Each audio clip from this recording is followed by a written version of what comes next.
धूप जारीबोन की नुपी पामद्रबा हा हाइरो जारीबोन नुपी पाम नोय नुपी थिब्रा थिदब्रा अदु नोय नुपी पामदो खो जारीबोन नुपी पामद्रो बसा याम फजबनी 110 का होरे राखो लास्ट याम जेउ दु पिसा पिपा हाउदोरा हाउदोरा खंदे मपोम साब याम रास नको बाय ता सिगे ओरे बुको हान बगी सुम टेम्पररी साबगी नेबा त चारा यंग याम चनिंग न लोरे नोले तिंगा जो कनो सुम चाबसिन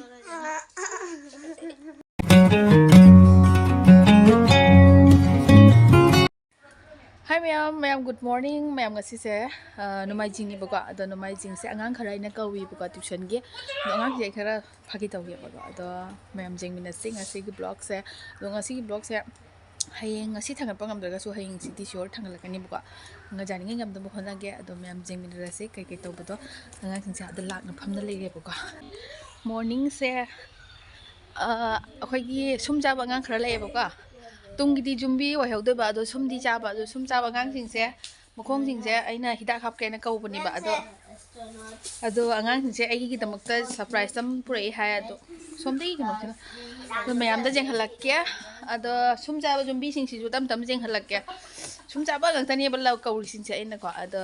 ꯀꯅꯥ ꯀꯅꯥꯅꯣ ꯁꯨꯝ ꯆꯥꯔꯤꯁꯤꯡꯁꯦ ꯑꯗꯨꯒ ꯉꯁꯤꯒꯤ ꯁꯟꯗꯦꯁꯦ ꯑꯩꯒꯤꯗꯃꯛꯇ ꯌꯥꯝ ꯅꯨꯡꯉꯥꯏꯕ ꯁꯟꯗꯦ ꯑꯣꯏꯗꯣꯏꯅꯦꯕꯀꯣ ꯑꯗꯣ ꯃꯣꯏꯒꯤꯁꯨ ꯑꯩꯅ ꯁꯔꯄ꯭ꯔꯥꯏꯖ ꯑꯃ ꯇꯧꯔꯤ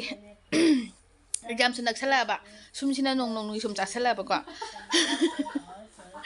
exam di heng date 1 dai ne ba sum chabe sum he lai phana kan no mani hidak tai ni yade do ngasi su khara tai bagi kauri ne ba ko ado myam jeng halage jeng mana kai nom pure se sina sum chaba khwai de henna chaba sum ni sina second na khara chai do ama khak su lak thri ado sum chaba gak ta oina khalla kaure cha da ba sing di kaudre asi su sum chai खरा खरा चारोइद्रा खाली मा सुम चाइ तवे सिनाबु क्वाइ हेन चाबको मासे हिदाक पिजरा सुम सुम हेंगलक्पा सुम चाबा हिदाक तैरा तरेगा ऐ सन मयुम का खना कन तैना होना जेंगे कैनो जेंगे मा कैनो पुरे हांदो हा सोमदना हवाई फोलक पै हेनि बको खोइ ngasi संगोइ द ओइना ताउरा संडे नि ना हा तनुश्री से कइनो हांदोए हांदोदना मखुम हांदो येंगे कइ दाव सुम जा हिया थेंगे दरु जेंगे कइनो त जेंगे याम जेंग मिनरसी जेंग जेंग जेंग वाओ तंदरा निया पैबा ओइ मा तंदरा कना हुरैबा अइना कइनो ना हुरक बहैब्रने अइना त कना तक पिरिबा अइना कइनो से बजासिना अइना नां छना फुथममेबा अइना या जेंगनी हाउरनी है सिदी तंदरा हपै है दो आलू ग चना ग त चारा यंग याम चनिंग न लोरे नोले तिंगा जो कनो सुम चाबसे हावे नि चारा बनी चाद्री से चागे लाई नि रे अया आई जो अपै नि ने अया नंग चादा थक्तना लाई रो होय मेम्मा लाक पद ख थेंग रे मासी होनरी ngada हाउरे आलू से मुल्ले अदो फरे सरप्राइज हम लाकी दो सुम जाबा ngang am लाकी सुम जाबा मुला जिंग हल लगे अदो नोई हुजिक पाइसे कई केनोम दा हारो से आई एसएसटी आई साइंस एसएसटी नते ने हेंग साइंस का मैथ का इंग्लिश वन का टेस्ट ने एसएसटी हेंग टेस्ट भी बनता है ट्यूसडे दा लेसन 5 का 6 का ओके लेसन 5 6 नंगिना आई साइंस लोरेगा मैथ अना एसएसटी लोरेगा बंगाली ओके एसएसटी लोरे मणिपुरी ओके यारे को अदे आइगी सरप्राइज मु जेंगुरसी सि थमो से आई पुरके प्लेट पुरके फजन थमो याम हरावरे लोइरे बको चाउमिन से एकदम सिंपल थोंगे अंगांग सिंग सुमाय ओदि जुम चाइ बको अंगांग सिंग मनाक्ता पुरका चटलगे आइसु दुम मनाक्ता फमगा चाउरगे बको थिंगु थेंगे वारे हाउगद्रा जेउ हाउगद्रा नतु जेंगे दुतो आया सही हाउगद्रा जेउ सना हाउगदबा मानब्र जेउने सनाना पुरक पतन सिना अमोमम जेंगल मा सनाना हौरक पसे सना माली सना मन ब्रजेम मा लाइक तनी दा सुम चाजरीबा सुगुम बदि जाम हईबनी सना जेंगल जेंगे अदा जेंगल जेंगे चाना बताउरगस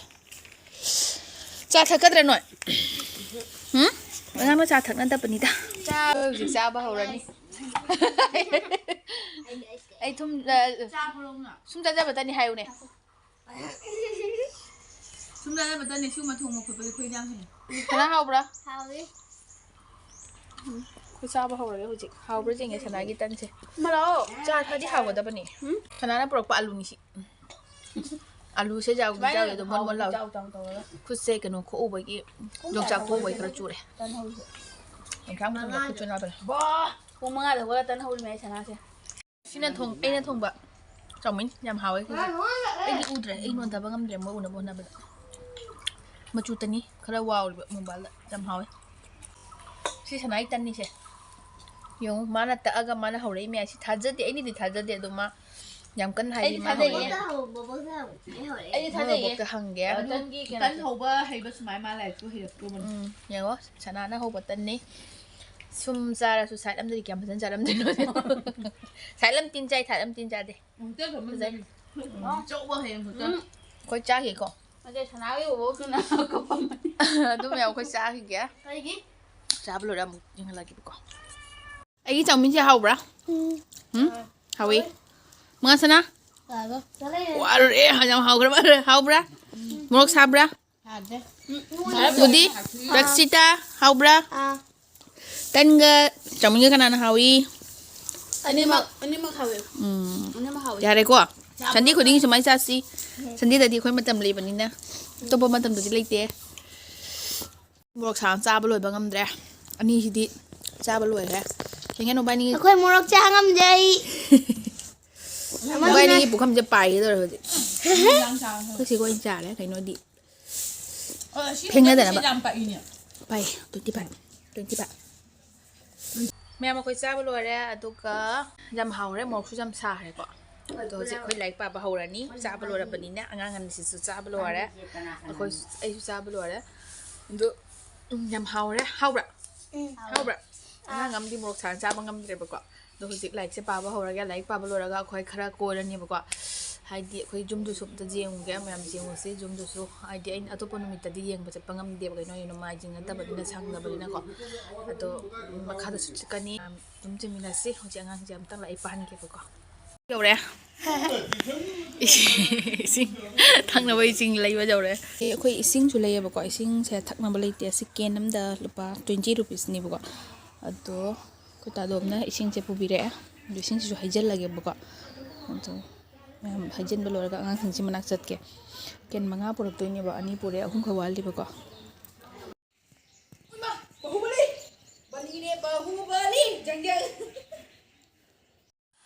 แม่พูดจะไอ้หิ้งทางจะลุ้นน่ะลอยนั่นแหละบก็ตัวงั้นจริงๆหักไหลป่าแล้วนี่ตุกะคุยมุกมาพุ่มจัดตัวนี่งั้นใส่สุดท้ายนะก็ตัวหักไหลเท่าไรละแกคุยจะจีบสันลอยเลยบก็ไอ้ชมจ้าบางงานถึงจะพูดโทรเลยตัวอามาดิชมได้โทรคินี่กันหน่อยดีมาดุกันจะกันนี่ให้บก็ตัวไอ้มาเตี้ยกับทินบิรุแกงานถึงจะตัวมวยคุยกิจุ่มเสจงนี่ให้เลยจุ่มเก่งนี่ให้หรอตัวจังหันบ่พูดทารุระแกมตากันนักอะไรน้องคงได้มิสเตอร์ได้ไปสุขังได้ตัวตะกุมทารุระแกมข้าได้เฮ้ยเจ้าลูตัวทักชูมายังไรประมาณนุ่งสายทำใส่พอดีขยักนี่บอกว่านุ่งสายจูก็ได้ว่ามองแต่ใส่นุ่งสายเช็คปลักปะเดอเริ่มเต้าเวตัวที่จุ่มเชื่อมุกเล็ดทินใส่หายไปเนี่ยบอกว่าตัวมีอันตัวเจงหันหลักแกอาการที่เจ็ดมาเจ้าขัดตั้งทินดิวแกไอ้มาถ้าผมสุดๆนี่งั้นบันเนี่ยตัวไอ้ก็จะมีอันนั้นมีเชลล์เตะบอกว่าตัวน่ะยังทินบิวมาเจ้าขัดตั้งทินบิวแกงั้นที่เจ็ดการที่เจ็ดปนินักที่เจ็ดบอกว่าสรุปตัวล้านละจัดตัวนี้นะตัวที่คุณเท่าไรเนี่ย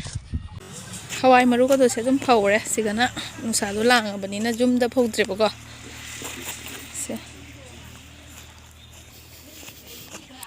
ถ้าพวกซูก็มีชุลามไม่ใช่น้องใบนี่ขนมชั้นที่นี่จะองค์กงคุตตะตัวจริงกี่เสไปก็ตัดจากที่นี่ไปมาจำนักชั้นรุ่นหนูเข้าถามมาแต่หมู่บ้านกันนะคุณโดนอาจารย์อีเทียนเทลี่เนี่ยใครนู้นเนี่ยพูนี่ป้าไหนอีเทียนน่ะอู้เหรอได้ดีใช่พูนี่ป้าเนี่ยอะไรดูพลาสติกกี่ตัวเดียวพูน่ะมักตะฮะพลาสติกกี่ตัวเดียวน่ะบ้าkayak kayak hasil lah kau main siga oire buka han bagi sum temporary sa bagi ne ba se loire akhoi gi mystery se kam lagte moi kanam oina na re ha re kanam ha re atuka sumdana re tanki gi makhum ba sum temporary han bai sa ba ni sum sa jale phat phat hayang ko nam sum da jum sa ba da mamu akhoi jum ka tas oira ga sa doi ni ba ado ngang ani khak ting ngau re kai he no bai ni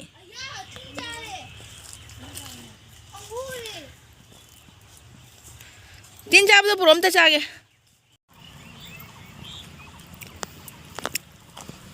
khong dum ma chobom lai re simal lo doi ne ba ko lo ro mathang chai thana ba do mathak ki sidi pum me zenam khara su he se ge hoji hal lage loire se hai pe sapet loisalam me khara wali stay lak ta basina haibam khangdra do ji ai chatte angang sing se mabo ka thato khra ge चलो जो लो हुई सिगा समग्रो चलो bye bye फिर चलो side ता थोंगा अंदर कन अनोम लाख पमाली बा या मसिनी आइगे ngang sing lo ra ngasi gi numi se sini numa jing gi numi na to phong khang dra se gi chatlaga firon khara sudor ni ko ad dinda se dum nung sa su sai nung sa se katang tho su prek prek chai bo mai mi ka se ekdam lo ado lai lai taw na jum jaw re nga jum ba su lai he ko ado jenge chokia kai nga se ga mama ne ta police वाले लोग मानन नहीं तुम्हारा ओए तुम्हारो को तो इगु को तो कैसे 160 खजे तना 180 जाम पिक पसिबु 100 টাকা করে দিও না হে হে হে খিতা হে হে গু মানবো নি তুমি হে আরাইবো সব পচা পচা লয় সব সময় পচা তো পয়সা হয় নি ব্লগে আই বেজা নাই ও 100 টাকা করে 1 কিলো দিয়া দাও 100 ভাই তো না 2 কিলো নিলা 100 ভাই সারা নি দে হইতো 150 রাবো লাস্ট না 110 টাকা করে রাখো 150 লাস্ট है তুমি তোমার हम जेउ तो पिसा पिक हाउदरा हाउदरा खंदे मपुम साब दुम जाने 100 টাকা করে দিও না 100 বাবা ভাই তোমার কো পচি রাখি দে সব তুই পচি দে দেখো ওই ও জানি 2 কেজি নেও 2 কেজি 220 টাকা দেও 2 কেজি দিলা দিয়া যাও মাই খুনক সে আম নুসি রে কাই ইয়াম রাস নকো বাইতা তোমার তুমি বিয়া হইছে নি বিয়া করছ না মে পাইবো বেটি পাইবো তুমি বেটি পাইতো না ওই হে হে কই তোমার হাসি ও বেজান না দুই हम जेउ से केजी नि हेले बको लुपा चनी गा 200 কত নিছে 230 টাকা করে দিছে দাদা গো বেজান ভালো 275 না 230 টাকা করে দিছে 230 না 270 মানে তুমি কইছো 250 আমি ই দাদা গো বেজান ভালো আমারে 2 কেজি চকিয়া মাঝে 2.5 কেজি দত কারণ কি হইব 2 কেজি একটু বেশি হইব হে দিছে 230 টাকা মানে 50 কইছে তুমি মানে মাছটা বেশি পচি গেছে এটা লাগি মাছটা পচি গেছে এটা লাগি 230 টাকা করে দিছে আমি কইছে আমরা খাওয়ার মানুষ নাই দাদা কইছে নেও এটা লাগি আমি নিছি না হলে তো আমি নিতে না এরকম পচা ইয়ো মাছটা আমরা খাই না দাদা নিয়ে আইছে এটা লাগি আমরা নিছি খাওয়ার মানুষ নাই এটা কাটা বেশি থাকে না এটা লাগি কেউ খায় না আমি খালি একলা খাইবো আর মানুষে খাওয়াইবো আর আমার কুত্তা 4টা আছে কুত্তা বাজিও খাওয়াইবো সারা একলা খাইলে তো নউরিছে লেটিনে যাইবো বারে নাই নি ইম্পর্টেন্ট একটা মাঠ আছে তেল নাই কইছে এটা বানাইবার লাগে তেল শেষ হয়ে গেছে তেল শেষ হয়ে গেছে কি রকম আগুনে পুড়ি দিব mukbang sarap dia arab ni si ado asi maru jaw se mukbang saroy yam kui jange sidi chaing tan chaga tu ni bo mukbang sa jam kui bisu tan le oi khana nu mi ngam ja da bang ande se po chai jam jon balai ye se su lakhi put lai ne ngasi sunday si happy sunday da ta re ngana moro lama nungsuk na moro lama sinju janing ba maya ama manaro de la ya to la ꯑꯩꯁꯨ ꯃꯥꯟꯅꯗꯕ ꯂꯧꯔꯦ ꯍꯣꯔꯦꯟ ꯆꯥꯗꯣꯏꯅꯤ. ꯃꯑꯣꯡꯗꯤ ꯁꯤꯅ ꯃꯍꯥꯎꯕꯗꯣ ꯃꯑꯣꯡ ꯃꯥꯟꯗ꯭ꯔꯥ ꯃꯥꯒꯤ ꯑꯁꯥꯕꯅꯤ ꯅꯪꯁꯨ ꯇꯣꯄꯤꯔꯔꯣꯏ ꯌꯥꯏꯔꯣ. ꯙꯨꯞ ꯄꯥꯈꯪ ꯃꯆꯥꯁꯤꯡꯁꯦ ꯏꯀꯥꯏ ꯍꯦꯠ ꯏꯀꯥꯏꯅꯨ ꯅꯣꯏ ꯅꯨꯄꯤ ꯑꯩꯈꯣꯏ ꯖꯥꯔꯤꯕꯣꯟꯒꯤ ꯅꯨꯄꯤ ꯄꯥꯝꯗ꯭ꯔꯕ꯭ꯔꯥ ꯍꯥ ꯍꯥꯏꯔꯛꯎ ꯖꯥꯔꯤꯕꯣꯟ ꯅꯨꯄꯤ ꯄꯥꯝ ꯅꯣꯏ ꯅꯨꯄꯤ ꯊꯤꯕ꯭ꯔꯥ ꯊꯤꯗꯕ꯭ꯔꯥ ꯅꯨꯄꯤ ꯊꯤ ꯂꯩꯔꯝꯅꯤ ꯄꯩꯁꯥ ꯇꯥꯟꯕꯤ ꯀꯥꯟ. ꯑꯗꯨ ꯅꯣꯏ ꯅꯨꯄꯤ ꯄꯥꯝꯗ꯭ꯔꯣ ꯑꯩꯈꯣꯏ ꯖꯥꯔꯤꯕꯣꯟ ꯅꯨꯄꯤ ꯄꯥꯝꯗ꯭ꯔꯣ ꯃꯁꯛ ꯌꯥꯝ ꯐꯖꯕꯅꯤ ꯔꯣꯝꯒꯤꯗꯤ ꯀꯦꯗꯕꯅꯤ ꯇꯣ ꯌꯥꯝ ꯐꯕ. ꯊꯕꯛ ꯌꯥꯝ ꯐꯕꯅꯦ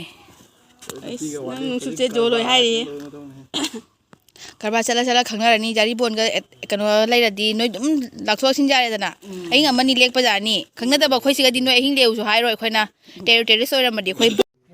ꯑꯗꯣ ꯃꯌꯥꯝ ꯉꯥꯁꯦ ꯑꯩ ꯁꯨꯃꯥꯏꯅ ꯃꯄꯨꯝ ꯇꯧꯅ ꯁꯦꯝꯍꯜꯂꯦꯕꯀꯣ ꯑꯗꯣ ꯃꯇꯥꯡꯁꯤꯒ ꯑꯩꯒꯤ ꯕ꯭ꯂꯣꯛꯁꯦ ꯂꯣꯏꯁꯤꯜꯂꯒꯦ ꯑꯗꯣ ꯉꯥꯁꯨ ꯁꯦꯝꯕꯁꯦ ꯇꯞ ꯇꯞꯅ ꯂꯣꯏꯁꯤꯜꯂꯦ ꯉꯥꯁꯦ ꯑꯗꯨꯝ ꯍꯥꯏꯖꯟꯅ ꯃꯁꯥ ꯐꯠꯇꯕꯗꯤ ꯅꯠꯇꯦꯕꯀꯣ ꯑꯩꯅ ꯁꯨꯝ ꯂꯧꯔꯦ ꯑꯗꯨꯒ ꯄꯣꯠ ꯌꯣꯟꯕꯁꯨ ꯂꯥꯛꯄꯒꯤ ꯑꯩꯈꯣꯏꯁꯨ ꯄꯣꯠꯁꯨ ꯂꯧꯔꯦ ꯂꯛꯈꯤꯄꯣꯔꯗꯩ ꯂꯥꯛꯏꯅꯦꯕꯀꯣ ꯁꯤꯅꯤ ꯃꯌꯥꯝ ꯉꯁꯤꯒꯤ ꯑꯩꯒꯤ ꯁꯟꯗꯦꯁꯦ ꯃꯊꯪꯗ ꯑꯃꯨꯛ ꯎꯅꯔꯁꯤ.